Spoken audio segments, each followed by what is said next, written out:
मनाई जिस धुआ की सजाई जिस दो अमर खीर मनाई चल खीर मनाई जिस तुझो अमर खीर मनाई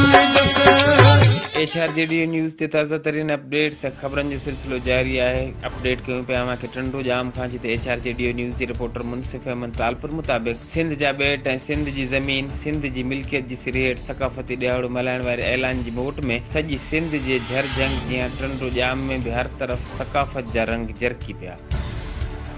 सीनियर सहाफ़ी औरंगज़ेब भुट्टो मुस्तनसर अली जमाली सैयद हैदर शाह जी अगवाणी में मीर कॉलोनी का रैली कढी वही जेका हैदराबाद मीरपुर खास रोड का थींदी प्रेस क्लब पहुती जॾहिं त ज़रई यूनिवर्सिटी कॉलोनी का मुदसर गुलशेर लोची मोहब कमरानी मौजूद जॾहिं त मुख़्तलिफ़ हंधनि खां निकतल सभई रैलियूं प्रेस क्लब टंडो जाम ते मरकज़ी तकरीब में शामिल थी वियूं जिते मरकज़ी तकरीब के प्रेस क्लब जे सदर खादिम लाखो गुलाम यासीन वेसर मीर कॉलोनी यूथ इताद अगवान अब्दुल्ला वेसर बशीर अहमद धौर सैयद हैदर शाह अनवर खान कलेरी वज़ीर मरी ऐं ॿियनि ख़िताब कंदे चयो त सकाफ़ती ॾियारो सिंध वासियुनि जे लाइ ईद जो ॾियारो आहे। हिननि चयो त मैदनी वसीलनि ते थींदड़ कब्ज़नि ऐं नाजाइज़नि लाइ सिंधी मीडिया भरपूर नमूने कवरेज ॾिए पई। कंहिं बि सूरत में ॿेटनि ते कब्ज़ो करणु न ॾिनो वेंदो। तक़रीब में लाइक़ बुरफत चमन अली जमाली सीनियर सहाफ़ी अली मोहम्मद जमाली मीर शाहनवाज़ टालपुर गुलशेर लोची जाम नासिर हसन एजाज मेमून गुलाम मुर्तज़ा चांडियो समेत मुख़्तलिफ़ सियासी समाजी तंज़ीमनि जे अॻवाननि ऐं शहरनि वॾे अंग में शिरकत कई।